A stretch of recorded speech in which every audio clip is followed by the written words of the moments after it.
Amara Hayes stood alone by the side of the road, the cool morning air pressing gently against her skin.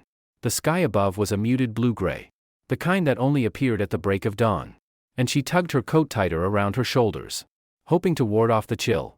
Her eyes fixed on the distant bend where the school bus would soon appear, and her heartbeat quickened as she waited. Today could be different, she thought. Maybe, just maybe, Mr. Jenkins would stop for her this time. She clenched her fists, a small surge of determination building in her chest, but an ache of doubt shadowed her thoughts. She had been here countless mornings, her feet planted firmly on the edge of the road, watching as the hulking yellow bus rolled closer, only to pass her by without a second glance.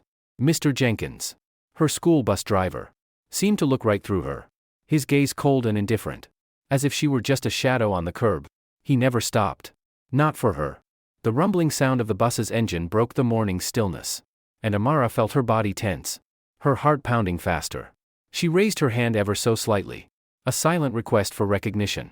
The bus grew larger, closer, but her small glimmer of hope began to waver as she caught sight of Mr. Jenkins's face through the windshield. His expression was hard, impassive, his eyes fixed straight ahead. Her heart sank, but she forced herself to stand tall, refusing to let him see the hurt in her eyes. The bus rolled past her, its tires crunching against the gravel as it sped down the road, leaving Amara standing in its wake. Dust rose around her, and she felt a familiar sting in her chest, the ache of invisibility settling in once more. She swallowed hard, clenching her fists tighter as she fought against the tears threatening to spill. She couldn't let them win, not today. In the warmth of their small kitchen, Amara's mother, Linda, was finishing breakfast, her usual mix of eggs and toast filling the air with a comforting aroma. Linda, a journalist known for her fierce drive and gentle compassion, always had a word of encouragement for Amara each morning, a reminder that she was seen, that she mattered. "Good morning, sweetheart," Linda greeted her with a soft smile as Amara walked in, her face shadowed with the frustration of another morning left waiting on the curb. "Morning, Mum," Amara replied, her voice quiet as she slipped into her seat. She didn't mention the bus or Mr. Jenkins, she'd long since stopped bringing it up. Her mother had offered to drive her to school. Of course. But Amara refused each time.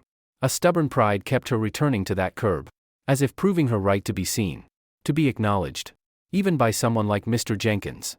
Linda studied her daughter, the unspoken worry clear in her eyes. But she didn't push. She simply placed the plate of eggs and toast in front of Amara and laid a gentle hand on hers.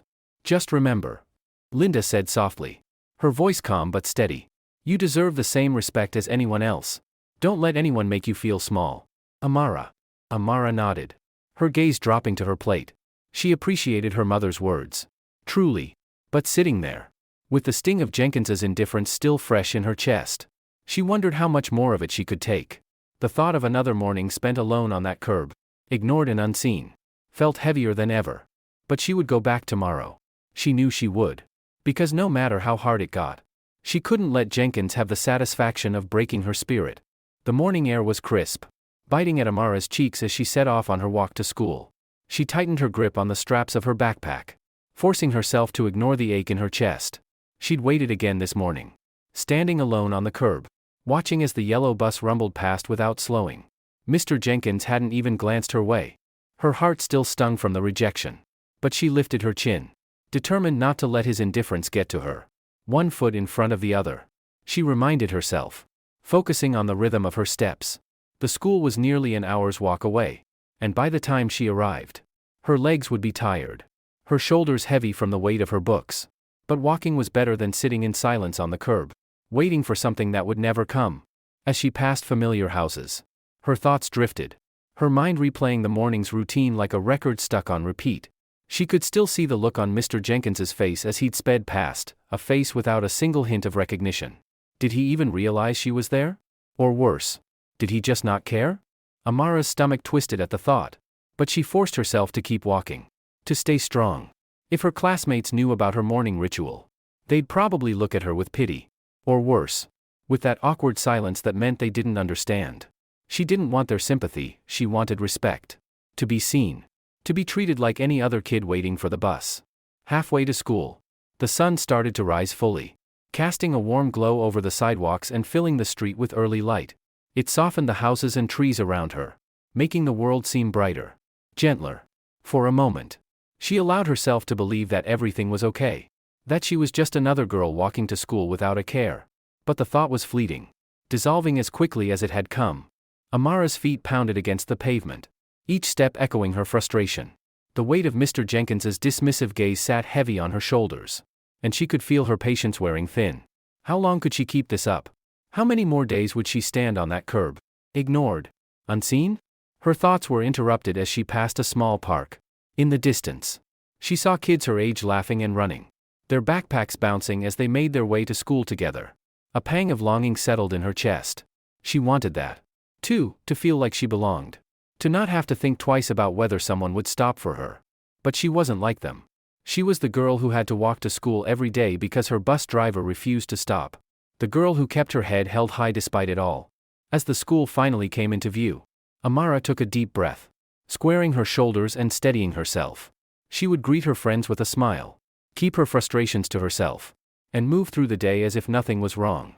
She'd learned to bury the hurt deep, to hide it beneath her bright, determined expression. For now, that would be enough. But somewhere deep down, she knew this couldn't go on forever. A small spark of defiance flickered in her heart, a quiet reminder that one day, things would have to change. And when that day came, she'd be ready.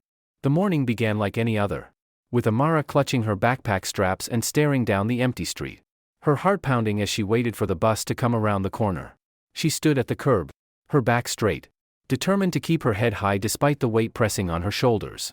Soon, the low rumble of the bus's engine filled the air, and she caught her first glimpse of the yellow bus rounding the corner. Her hand lifted, almost instinctively. A small wave, a silent plea for recognition. As it drew closer, she could see Mr. Jenkins behind the wheel, his gaze fixed somewhere in the distance, his face as blank and unfeeling as always. But this time, she wasn't alone. A red light at the intersection just a few yards away forced the bus to a stop, giving her a momentary window of hope. She hurried to the door, close enough now to see him through the glass. This was her chance, maybe today. He'd finally open the door. Maybe he'd acknowledge her. Just once. But as her eyes met his, Mr. Jenkins's lips twisted into a smirk. His hand moved to the door lever. And for a split second, she thought he would let her in. But instead, he pressed it shut with a flick of his wrist, closing the door firmly. His smirk deepening as he watched her through the glass. The light turned green, and with a cold indifference, he pulled away, leaving her standing there, stunned, as laughter erupted from a few students in the back seats. Amara's face burned, a hot flush of humiliation spreading across her cheeks. She could still feel their mocking eyes on her, could still hear their laughter echoing in her mind as the bus faded down the street. A surge of anger bubbled up inside her, fierce and uncontainable. She clenched her fists, her nails digging into her palms as she fought back the sting of tears. This was too much. The long walk, the silent treatment, the snide smirk, every part of it was a reminder of how small and invisible he made her feel. She had done nothing to deserve this, nothing to warrant his cruelty. And yet here she was, standing on the sidewalk, her dignity slipping through her fingers like sand. Each step on her walk to school that morning felt heavier than the last, her anger simmering just beneath the surface. By the time she arrived, her legs were throbbing, her heart still aching from the humiliation she'd endured. She put on a brave face, masking the hurt as best she could, greeting her friends with a forced smile and avoiding the curious glances from classmates who sensed something was wrong. But one friend, Elijah, noticed the faint red mark on her hand where she'd gripped the straps of her backpack a little too tightly. He reached out, his voice soft with concern. "Amara, are you okay?" She glanced away, not wanting him to see the pain lurking behind her eyes. "I'm fine," she murmured. But the words felt hollow, false. "You don't have to pretend. You know." Elijah pressed gently. "If something's wrong, you can tell me. I'm here for you." Amara's resolve wavered, but she bit her lip and forced a smile. She wasn't ready to open up, to let anyone see the hurt she was carrying inside. If she shared her pain, she feared it would only make her feel more vulnerable, more exposed. "It's nothing," she insisted, her voice firmer this time. "Really, I'm just tired." Elijah didn't push further, but she could see the doubt lingering in his eyes. The quiet worry etched across his face. As she turned away, burying herself in her schoolwork, she couldn't shake the image of Mr. Jenkins's smirk, the cold indifference in his eyes as he'd left her on the curb. For the first time, she found herself wondering how much longer she could endure this.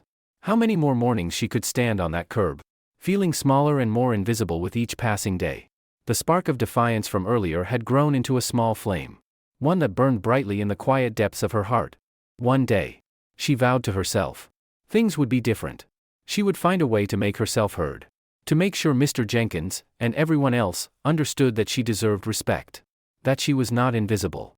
As the final bell rang and the students filed out of their classrooms, Amara gathered her things, steeling herself for another lonely walk home. But as she stepped outside, the determination in her chest burned hotter than ever. She wasn't ready to let Mr. Jenkins win, not now. Not ever. Amara trudged home that evening, her heart heavy, her mind racing with thoughts she couldn't seem to quiet. The sun was setting, casting a warm, amber glow over the neighborhood, but she could barely appreciate its beauty. Her thoughts kept circling back to Mr. Jenkins's smirk, the mocking glint in his eyes, the way he'd made her feel so small and powerless.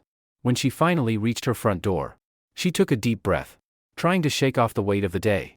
She pushed open the door, and the familiar scent of her mother's cooking greeted her, wrapping around her like a warm blanket. She felt the tension in her shoulders ease just a little. "Hey, sweetheart," her mother, Linda, called from the kitchen, her voice warm and welcoming. "How was school today?" Amara hesitated, the usual fine lingering on her lips. But something in her mother's gentle gaze and the softness of her voice made her pause. She could see the faint lines of worry etched into Linda's face. And suddenly, all the words she'd been holding back threatened to spill out. "It was okay," Amara managed, her voice barely above a whisper. Linda's eyes narrowed slightly as she studied her daughter. She put down the wooden spoon she'd been using to stir a pot and walked over to Amara, her expression tender yet probing. "Just okay?" she asked softly, her hand resting on Amara's shoulder. "You've seemed a little off lately. Is everything all right?" Amara felt a lump form in her throat, her eyes stinging with unshed tears. She wanted to be strong, to brush it all off and pretend nothing was wrong. But the pain had become too much to carry alone. Before she could stop herself, the words tumbled out. "Mom, he didn't stop again.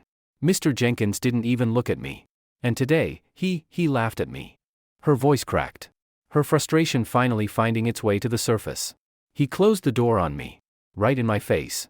And everyone on the bus laughed. It was like I was nothing." Linda's face went pale, her gentle expression hardening as Amara spoke.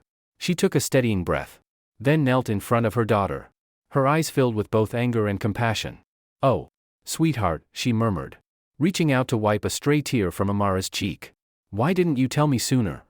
"I didn't want to bother you," Amara whispered, looking away. I thought I could handle it. I wanted to prove I could be strong."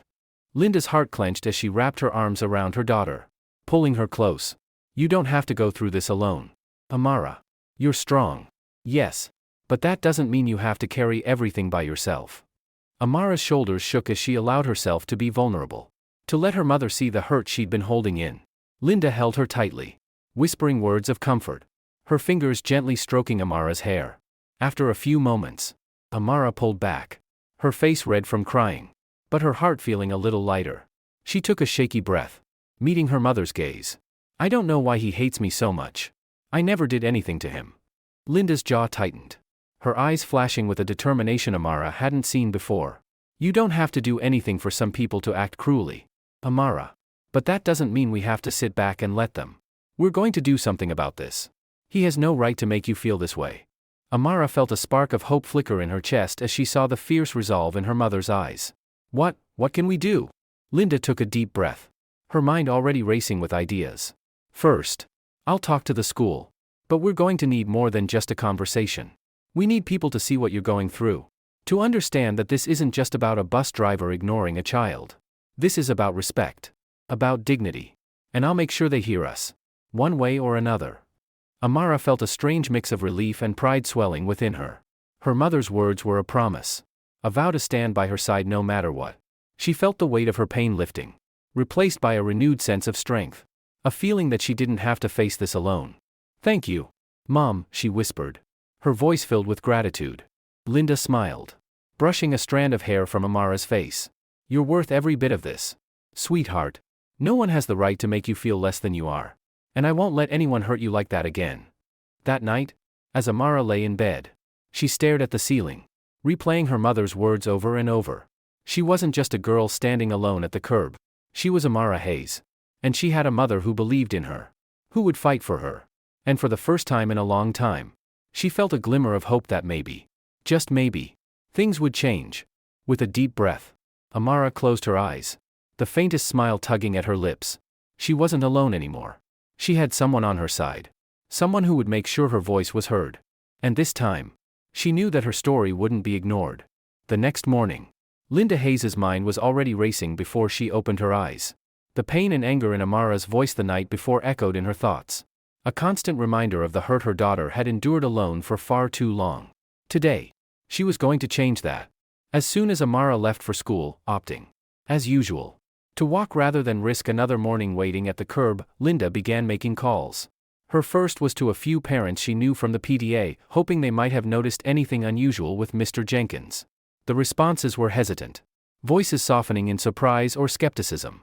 Are you sure, Linda? Jenkins has been driving that bus for years. My kids have never had any problems.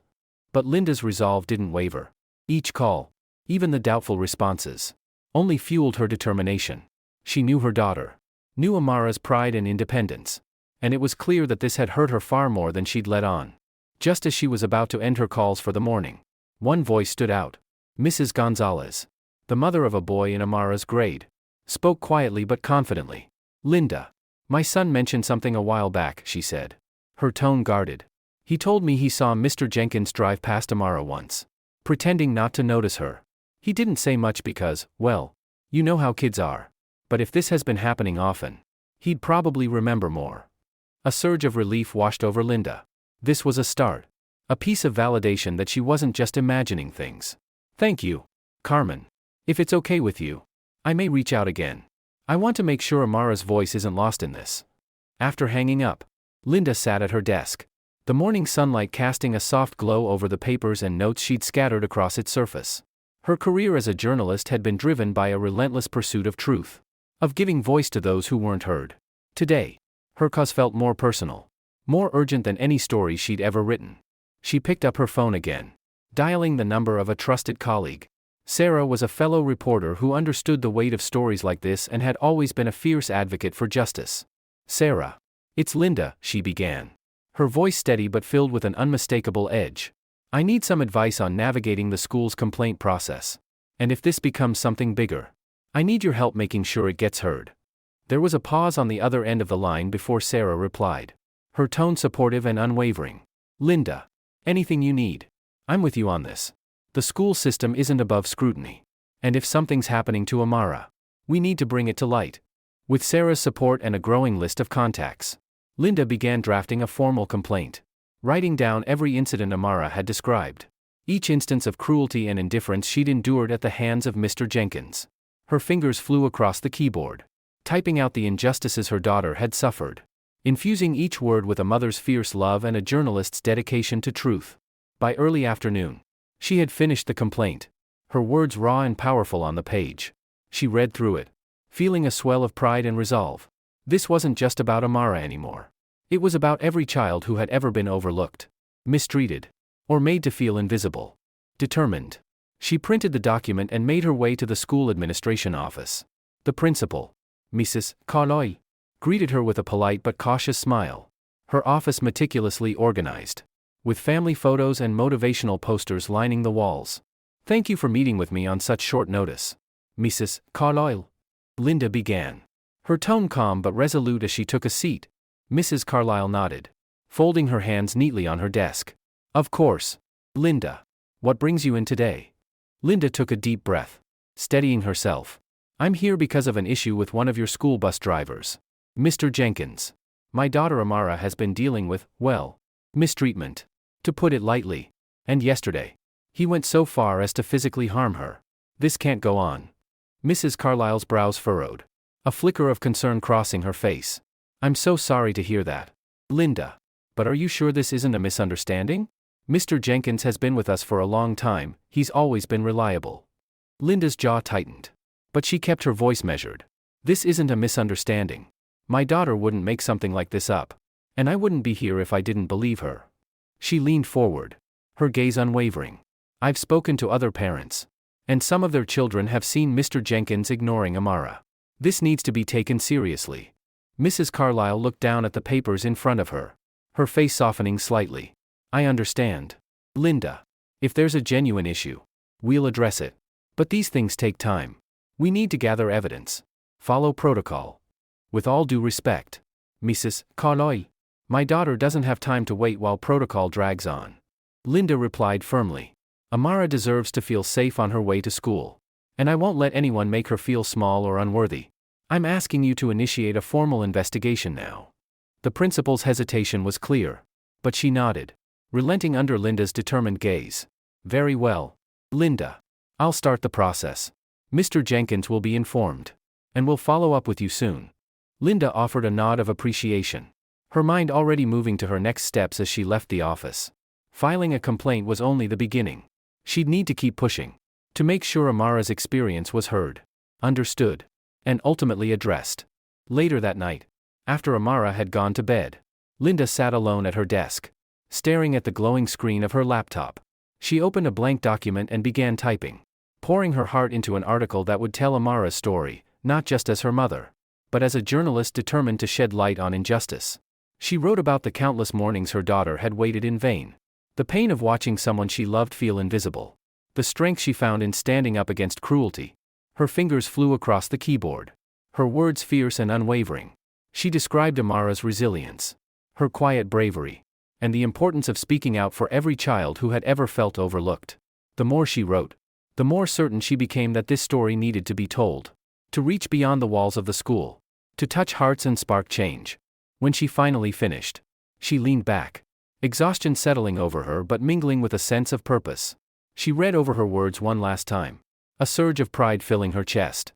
This wasn't just for Amara, it was for every child who had been made to feel less than they were. As she saved the document and turned off her laptop, Linda made a silent promise to herself and her daughter: she would fight this battle with everything she had. No one would make Amara feel invisible again. And as she lay in bed that night, her heart heavy but determined, she knew she'd already taken the first step. This was just the beginning. And she was ready for the journey ahead. Linda's article went live at sunrise, the words carrying her heart and her daughter's pain into the world. She watched from her kitchen table, cup of coffee in hand, as the story quickly spread, reaching corners of the community she hadn't anticipated. The headline was simple but powerful: "When silence isn't an option, a mother's plea for dignity in our schools." She knew it would resonate, but she hadn't expected the avalanche of responses that began flooding her inbox before she could finish her coffee. By the time Amara had come downstairs for breakfast, messages had already poured in from parents, teachers, even strangers from nearby towns, each sharing a story, offering support, or simply thanking Linda for speaking out. She'd hoped the story would spark something, but this overwhelming response told her that their fight was tapping into a deeply felt need for change. As Amara settled into her chair, she noticed her mother's phone buzzing constantly on the table. Linda looked at her daughter with a gentle smile, reaching across the table to squeeze her hand. "People are listening, Amara," Linda said softly. "They care. They're standing with you." Amara's eyes widened as she glanced at the messages, surprise mingling with a hint of pride. Part of her had worried that sharing her story would invite scrutiny or disbelief. But the warmth in her mother's gaze and the flood of supportive messages reassured her. Her story was reaching people. She wasn't alone.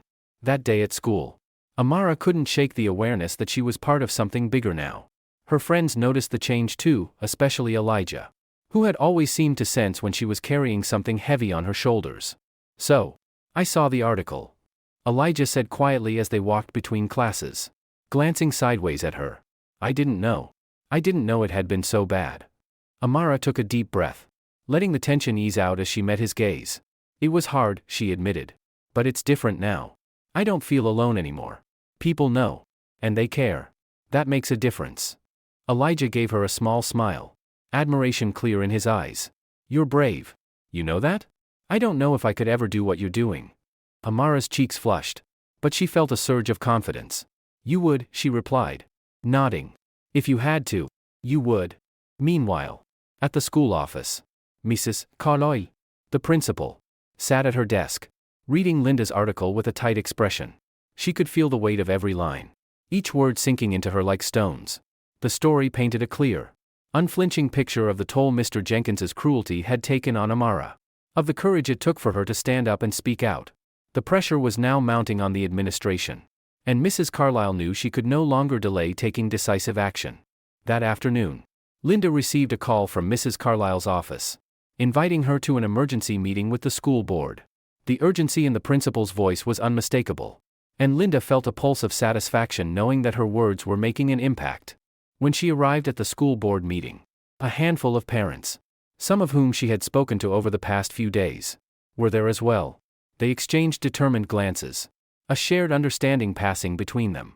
They weren't just here for Amara, they were here for every child who had been mistreated, every family that had been made to feel powerless in the face of prejudice.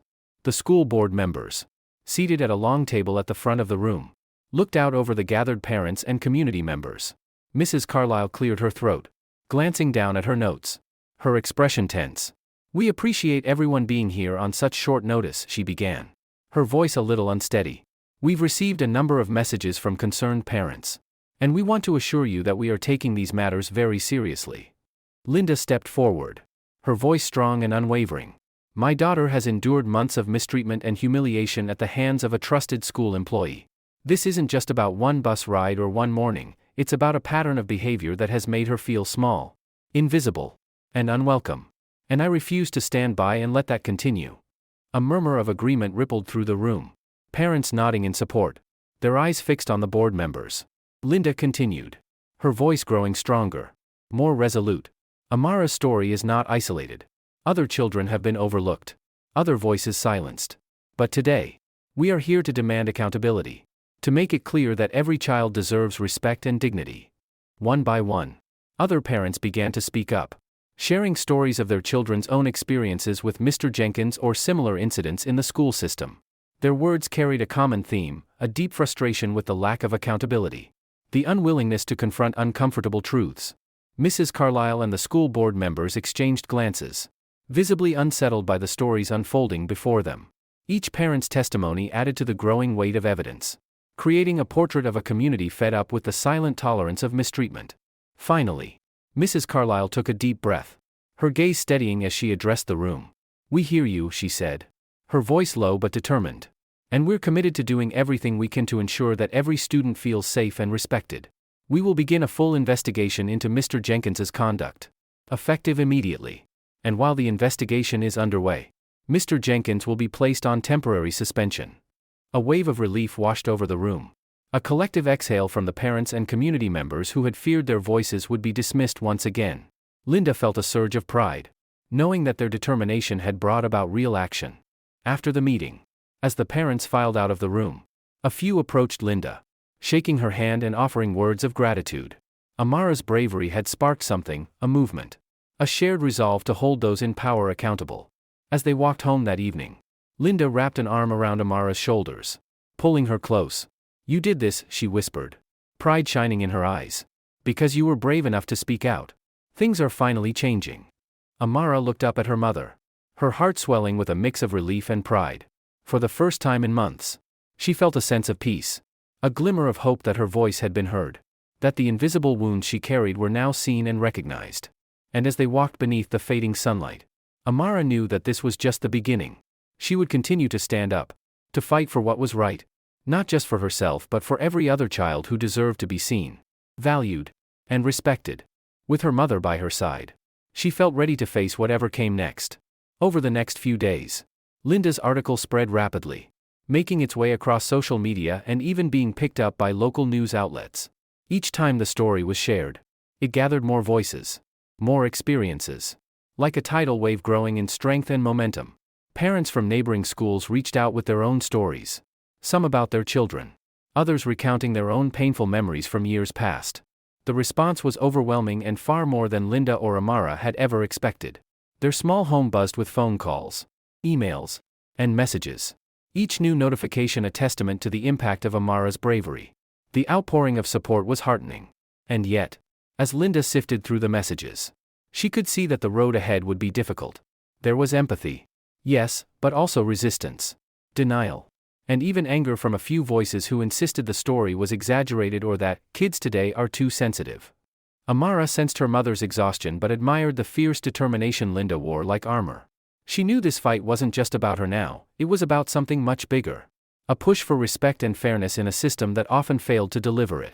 One evening, Linda received a message that sparked a new idea. A group of parents had reached out, suggesting they gather as a community to address not only Amara's experience but the broader issue of fairness and respect in their schools.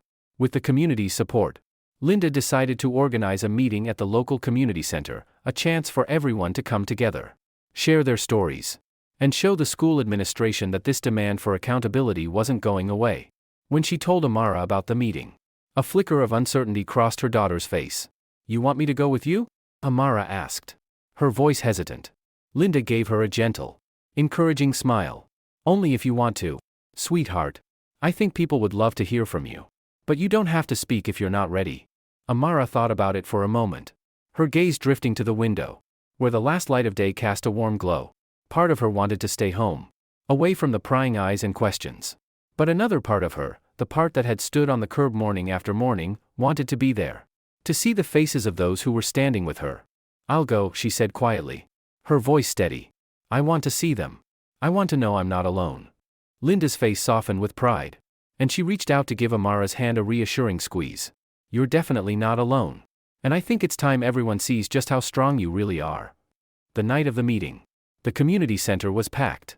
Rows of folding chairs filled the main hall, and people lined the walls when seats ran out. Parents, teachers, students, and even a few reporters had come, their expressions serious and focused as they exchanged quiet conversations. The room buzzed with anticipation, a mix of anger, hope, and solidarity. Linda and Amara sat near the front, surrounded by the parents who had reached out to offer their support.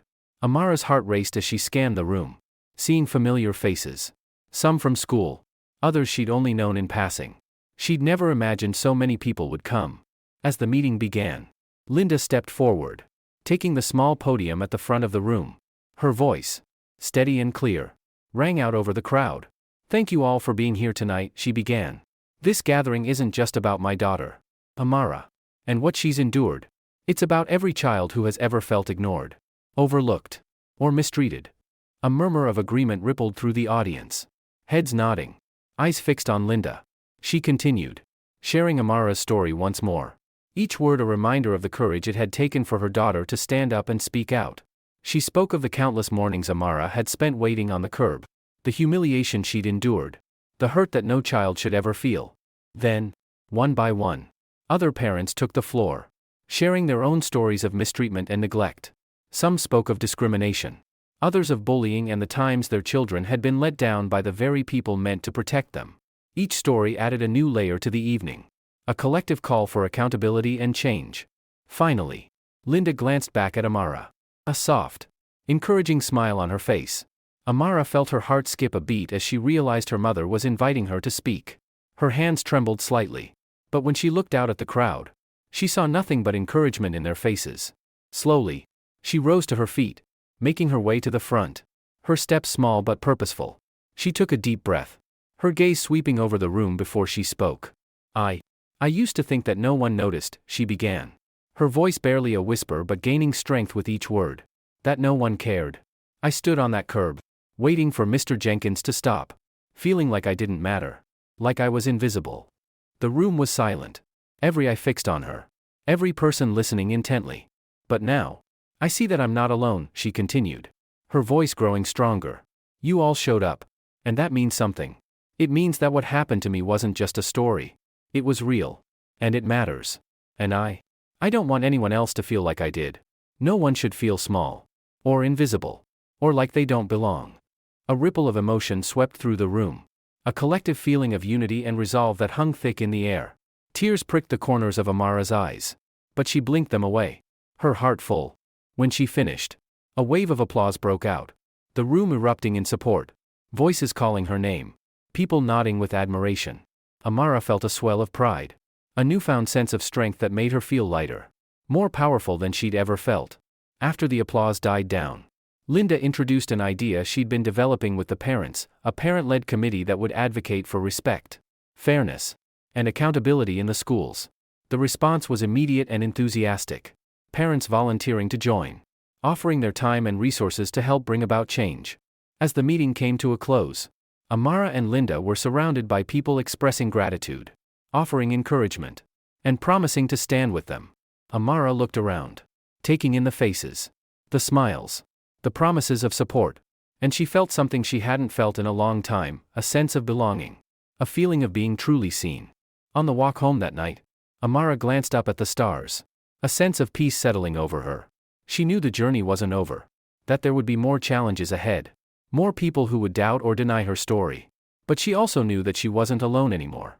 She had her mother, her friends, her community, all standing beside her. And for the first time, she felt a spark of hope that the future could be different. Not just for her, but for everyone who had ever felt invisible. She didn't know exactly what lay ahead, but she knew one thing for sure: together, they were unstoppable. The day of the school board meeting had finally arrived, and Amara could feel the tension buzzing through her entire body. She sat beside her mother in the crowded school auditorium, her hands folded tightly in her lap, her heart pounding in her chest. She looked around the room, taking in the faces of her supporters, parents, students, even teachers. They had all come, determined to see this fight through to the end. Linda sat beside her, a steady presence, her face calm but her eyes fierce with determination. Amara knew how hard her mother had worked to get them here, to make sure their voices couldn't be ignored. Tonight, they would finally face Mr. Jenkins and demand answers. She felt a mix of nervousness and pride, a quiet strength building inside her as she glanced at her mother and then at the familiar faces in the audience. She wasn't alone. The school board members sat at the front of the room, their faces serious as they glanced between their notes and the crowd filling the seats before them. At the far end of the table sat Mr. Jenkins, his expression unreadable, his gaze shifting nervously from person to person. Amara felt a spark of anger flare within her as she looked at him, the man who had made her mornings miserable, who had looked at her like she was nothing more than an inconvenience. But tonight, he would have to face her, and everyone else he'd tried to make invisible. Mrs. Carlyle, the principal, cleared her throat and called the meeting to order. Her voice was calm, but her gaze was serious as she acknowledged the significance of the gathering. "Thank you all for coming tonight," she began, looking over the crowd. "We are here to discuss serious concerns raised about one of our employees, Mr. Jenkins, and the treatment of students under his care." A murmur rippled through the room, a mix of anticipation and tension hanging heavy in the air. Linda rose first, her posture straight, her gaze steady as she approached the front of the room. She introduced herself, her voice clear and unwavering, and began recounting Amara's experience, describing the pain and humiliation her daughter had endured for months. She spoke of the morning routine, the smirk on Mr. Jenkins's face, the loneliness Amara had felt as she walked to school, and the courage it had taken for her to speak out. Her words were powerful, a raw reminder of the struggle Amara had faced. The room listened in silence, some faces reflecting shock, others sympathy, but every eye fixed on Linda as she spoke. When she finished, she looked directly at the school board members, her voice firm.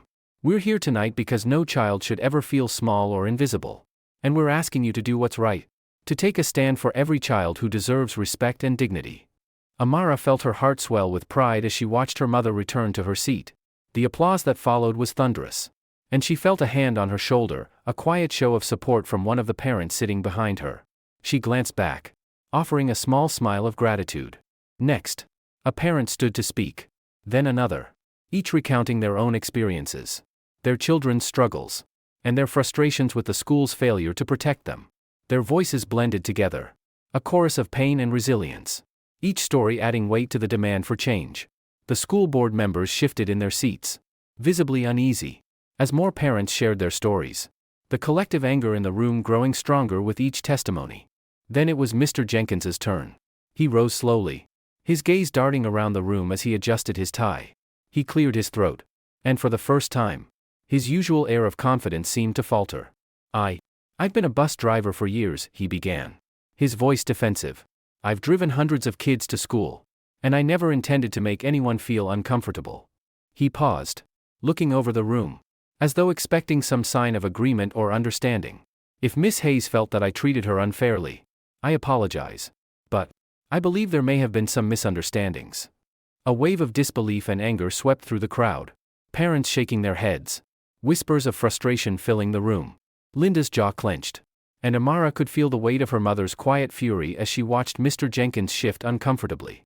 Finally, One parent couldn't stay silent any longer. He stood up, his voice ringing with frustration. "A misunderstanding?" he repeated, disbelief clear in his tone. "My son told me he saw you close the door on Amara more than once. How do you explain that?" Other parents echoed his question, their voices growing louder, each word a demand for accountability. Mr. Jenkins looked around, his face pale, his gaze fixed on the floor. Mrs. Carlyle raised a hand, calling for quiet, and the room slowly settled, the tension palpable as everyone waited for her response. She turned to Mr. Jenkins, her expression steely. "Mr. Jenkins, based on the testimonies we've heard tonight and the formal complaints filed, the school board has decided to suspend you, effective immediately, pending a full investigation into your conduct. We take these allegations very seriously and will not tolerate behavior that harms or demeans any of our students." A collective sigh of relief swept through the room, the tension melting into a sense of triumph and validation. Amara felt her shoulders relax, the weight of months of frustration lifting as she realized they had won. She glanced at her mother, who met her gaze with a proud smile, her eyes bright with the satisfaction of knowing their voices had been heard. Mr. Jenkins slumped back into his seat, his face pale and expressionless. For the first time, he looked smaller, diminished by the truth and the power of the people standing against him.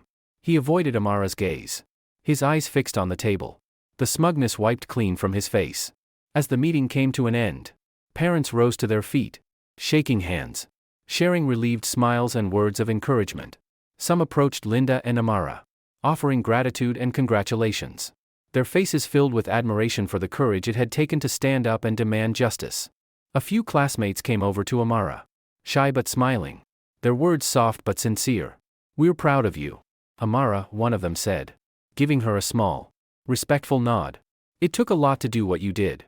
Amara felt a warmth bloom in her chest, a sense of belonging and validation that she hadn't felt in a long time. She smiled back, her heart full, and thanked them quietly, her voice filled with gratitude.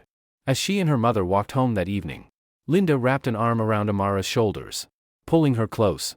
"You did amazing tonight, sweetheart," she whispered, her voice filled with pride. "I'm so proud of you." Amara leaned into her mother's embrace, a feeling of peace settling over her. She had faced her fears, stood up to someone who had tried to make her feel small, and she had won. For the first time, she felt a sense of power, of self-worth, that went beyond words. The fight wasn't over, she knew there would be more work to be done. But for now, she let herself savor the victory, the relief, the quiet joy of knowing she had a voice that mattered. As they reached their front door, Amara glanced up at the night sky, the stars bright above them. She had faced a darkness, a trial she hadn't asked for, and come out stronger, more certain of who she was and what she deserved. And as she stepped into the warmth of her home, she knew one thing for sure: she would never be invisible again.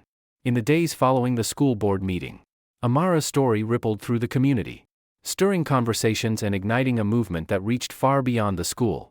News of the suspension and pending investigation of Mr. Jenkins spread like wildfire, capturing the attention of local news outlets and community leaders. The story became a rallying cry, a demand for respect and change, and it was clear that people weren't willing to let the issue fade away. At first, Amara was overwhelmed by the attention. She hadn't expected her story to resonate so deeply, to spark the outpouring of support that now flooded her mother's phone and inbox each day. But as she watched her mother respond to messages from parents, journalists, and advocacy groups, she began to realize the importance of what they had done. It wasn't just about her anymore, it was about every child who had been mistreated, every voice that had been silenced. One morning, Linda received a call from a prominent children's advocacy group. They had read her article and heard about the school board's decision, and they wanted to connect, to learn more about what had happened and see if there was a way to support the movement. Linda's eyes sparkled with excitement as she spoke to them, her voice steady and confident. Amara watched in awe, feeling a surge of pride for her mother, who had become not only her protector but also a voice for justice in their community. After the call ended, Linda looked over at Amara, her expression softening. "They want to organize a workshop for students, parents, and teachers," she explained. "They believe your story could help create real change, Amara. They want to teach others how to recognize and stand up against mistreatment and prejudice." Amara's eyes widened, and she felt a flicker of nervous excitement. "A workshop?" she asked, her voice wavering slightly. Do you think it will make a difference?" Linda smiled. reaching out to place a gentle hand on Amara's shoulder. I know it will. Sweetheart. Because you've already made a difference. You've shown people that they don't have to accept things the way they are. That they have a right to speak up and demand respect. The days leading up to the workshop were a whirlwind of planning. With Linda working tirelessly to coordinate speakers, secure a location, and spread the word. She connected with teachers who wanted to attend, parents who had their own stories to share, and students who were eager to learn how they could help make their school a safer, kinder place. On the day of the workshop, the community center was packed. Amara sat at the front with her mother, her heart pounding as she looked around the room. Rows of chairs were filled with people of all ages, their faces reflecting a mixture of curiosity, empathy, and determination. She saw classmates, teachers, parents, even a few of her neighbors, all gathered together for one purpose: to create a school and a community that valued every voice, every person. The workshop began with speakers from the advocacy group, who shared stories of resilience and courage, examples of people who had stood up against injustice and changed the lives of those around them. Each story resonated with Amara, filling her with a quiet strength, a reminder that she wasn't alone, that her story was part of something much larger. After the speakers, the floor was open to questions and personal stories, and one by one, people stood to speak. Some shared their own experiences with bullying or discrimination, others expressed gratitude for the courage it had taken for Amara and her mother to stand up.